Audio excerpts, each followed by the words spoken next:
Objek sabar yang ketiga adalah sabar dalam melaksanakan ketaatan kepada Allah.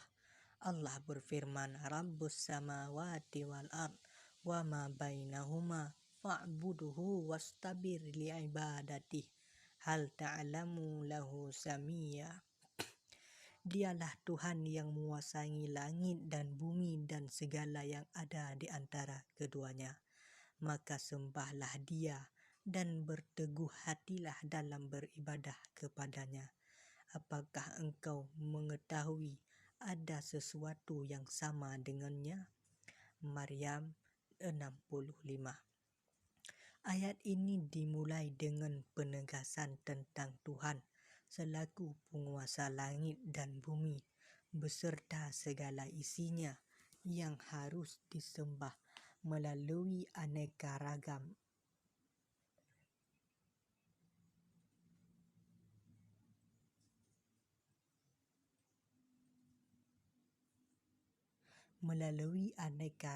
ibadah. Dalam beribadah itu, seorang mukmin diminta untuk berteguh hati, lebih bersabar. Perintah bersabar pada ayat di atas diungkapkan dengan kata istabir yang merupakan bentuk kata kerja perintah untuk melakukan sesuatu secara lebih maksimal. Pemakaian partikel lam, li dalam ungkapan tersebut mengandung pengertian keberlangsungan secara terus-menerus dan permanen dalam menunaikan ibadah. Ibadah membutuhkan kesabaran karena ibadah memiliki banyak tingkatan menahan diri, sehingga terkadang ia bisa dilakukan dengan baik dan terkadang tidak. Disinilah keteguhan hati dan tekad yang kuat diperlukan. Al-Ghazali menjelaskan tentang kesulitan dalam melaksanakan ketaatan kepada Allah dengan mengatakan, kesabaran dalam ketaatan itu berat karena pada dasarnya manusia menghindari dari pengabdian, penghambaan, dan senang dipertuhan. Karena itu banyak yang bijak mengingatkan bahwa setiap jiwa manusia menyimpan perasaan yang pernah diungkap oleh Fir'aun.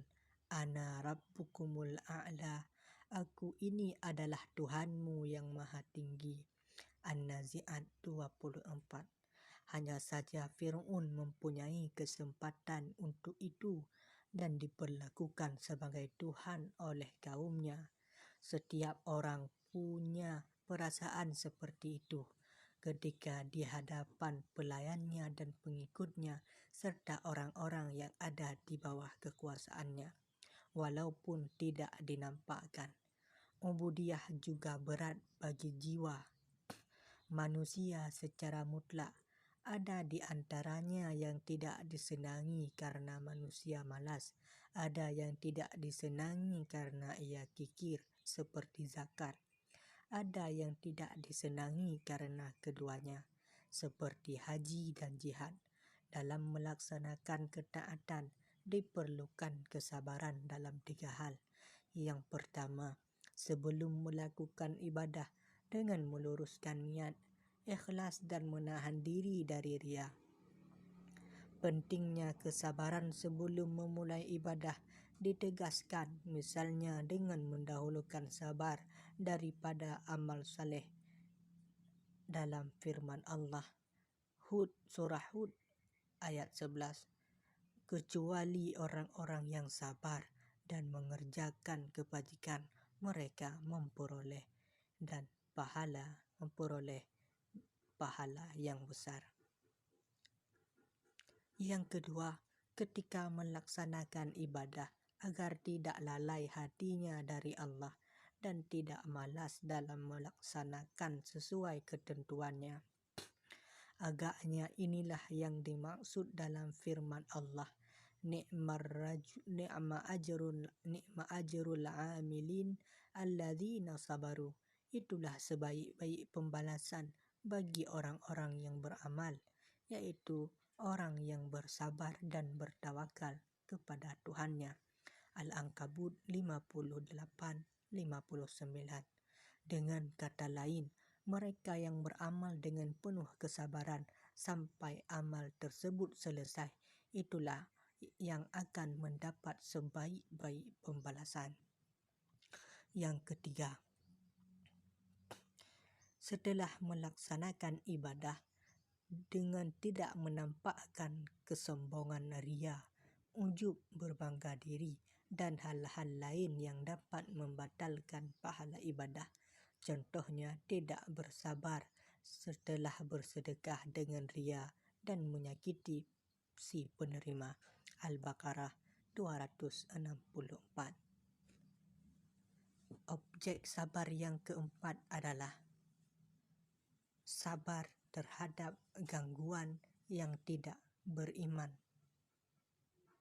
Allah berfirman, la tubalawunna fi amwalikum wa anfusikum wa la tasma'unna minal ladhina utul kitab min qablikum wa minal ladhina asyraku addan kathira wa in tasbiru wa tattaqu fa inna dhalika min azmil umur.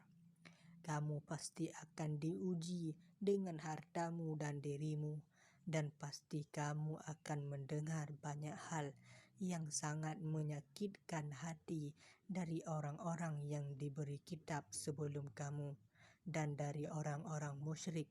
Jika kamu bersabar dan bertakwa, maka sesungguhnya yang demikian itu termasuk urusan yang patut diutamakan. Ali Imran 186.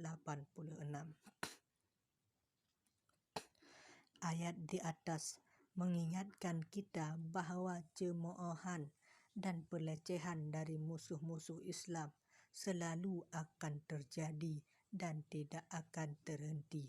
Kesan ini bisa ditangkap dari penggunaan kata latubelawunna, kami sungguh-sungguh akan diuji, yang menggunakan bentuk kata kerja mudhari', masa kini dan masa yang akan datang. Gangguan dan sikap melecehkan itu lahir akibat beberapa faktor. Al-Quran dan Sunnah mengisyaratkan paling tidak dua hal pokok yang menjadi penyebabnya. Pertama, keangkuhan yang dilahirkan oleh keterpedayaan akan kemewahan duniawi. Al-Jasiyah 35. Kedua, ketidaktahuan, baik karena informasi yang keliru maupun karena tidak diterimanya informasi sama sekali. Berkali-kali Al-Quran menegaskan bahwa sikap buruk kaum musyrik adalah akibat mereka tidak tahu. Al-Maidah 58 dan 104, Al-An'am 37, Al-A'raf 131, Al-Anfal 34, At-Taubah 9, dan masih banyak lainnya. Salah satu solusi yang diberikan ayat di atas adalah bersabar dengan menahan emosi agar tidak bertindak dengan tindakan yang dapat merugikan citra Islam atau jalannya dakwah. Perintah bersabar menurut Muhammad Quraish Shihab bukan berarti menerima penghinaan dan berlagak memaafkan. Sabar adalah menahan gejolak emosi nafsu demi mencapai yang baik atau yang lebih baik. Ini tidak dapat dilakukan kecuali oleh orang-orang yang kuat mentalnya. Sabar bukan kelemahan, sebab jika tidak mengambil tindakan yang tepat karena khawatir dari siapa yang lebih kuat, maka itu bukanlah kesabaran. Sifat sabar yang diajarkan ini tidak bertentangan dengan sikap tegas yang menjadi ciri Nabi dan umat Islam, sebagaimana dilukiskan dalam surah Al-Fatah 29. Gangguan dari mereka yang tidak beriman sudah dialami oleh Nabi dan para pengikutnya sejak awal penyebaran Islam di Mekah. Dalam surah Al-Muzammil yang diturunkan di Mekah sebelum Nabi berhijrah, Nabi diminta untuk bersabar menghadapi mereka. Allah berfirman, "Wasbir ala ma yaquluna wahjurhum hajaran jamilha." Dan bersabarlah terhadap apa yang mereka ucapkan dan jauhilah mereka dengan cara yang baik. Ayat ini berisi perintah kepada Nabi Muhammad agar ia bersabar, yakni menahan diri, mengendalikan diri dan tidak bersikap reaktif emosional terhadap ucapan-ucapan dari mereka yang tidak beriman. Sikap dan ucapan mereka itu disebutkan pada ayat-ayat yang turun sebelum itu, antara lain menghalang-halangi ibadah, seperti dilakukan oleh Abu Jahal. Al-Alaq 9-10. Mengatakan gila dan apa yang disampaikan Nabi hanyalah dongeng belaka. Al-Qalam 2:15. Bukan hanya Nabi Muhammad yang mengalami gangguan dalam berdakwah, nabi-nabi sebelumnya juga demikian. Tentang apa yang diderita oleh nabi-nabi terdahulu dan bagaimana mereka menyingkapinya, Allah berfirman, "Walaqad kuzzibat rusulun min qablika fasabaru ala ma kudzibu wa udu hatta atahum nasruna. Wala mubaddila likalimatillah walaqad ja'aka min naba'in mursalin." Dan sesungguhnya rasul-rasul sebelum engkau pun telah didustakan, tetapi mereka sabar terhadap pendustaan dan penganiayaan yang dilakukan terhadap mereka sampai datang pertolongan kami kepada mereka, dan tidak ada yang dapat mengubah kalimat-kalimat ketetapan Allah, dan sungguh telah datang kepadamu sebagian dari berita rasul-rasul itu. Al-An'am 34. Apa yang dialami oleh para nabi dalam berdakwah patut menjadi teladan bagi para dai. Tugas dakwah mengajak kepada kebenaran akan selalu berhadapan dengan tantangan. Kesabaran dalam hal ini sangat diperlukan. Itulah sebabnya mengapa perintah untuk selalu saling mengingatkan tentang kebenaran, watawasau bil haq, disebut bergandengan dengan pemerintah untuk saling mengingatkan dalam kesabaran, watawasau bil sabr. Al-As 2:3. Demikian pula ketika manusia bijak Luqmanul Hakim berwasiat agar anaknya melakukan amar ma'ruf nahi mungkar, diikuti setelah itu dengan wasiat agar bersabar dalam menghadapi apa saja yang dialaminya. Luqman 7.